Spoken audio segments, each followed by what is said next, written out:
nalula yung sa kanya.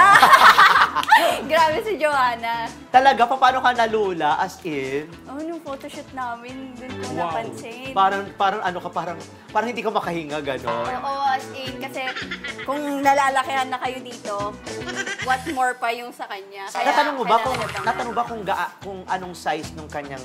Hindi eh. Ikaw, ano ba yung sukat ng ano mo? 34. 34 cup. Cup B, o malaki ang cup B. Tapos pag tumaba ka mo, magiging cup D na yan. Magiging 36 na yan. Ayoko na nga eh. Nakaka-stress. Bakit? Mahirap kasi yung may malaking dibdib kasi mahirap gumawa ng mga bagay-bagay kasi kailangan alalayan mo siya. So, di rin ako makatakbo kasi kailangan Hawakan ka.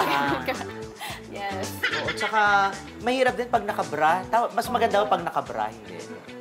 Ako kasi ayoko nagbabra din. Kaya, ang hirap din kasi kailangan mo magbra kasi nga malaki. So, halata Halika, talaga. tanggalin na natin. Mahirap magbra. Hindi ba?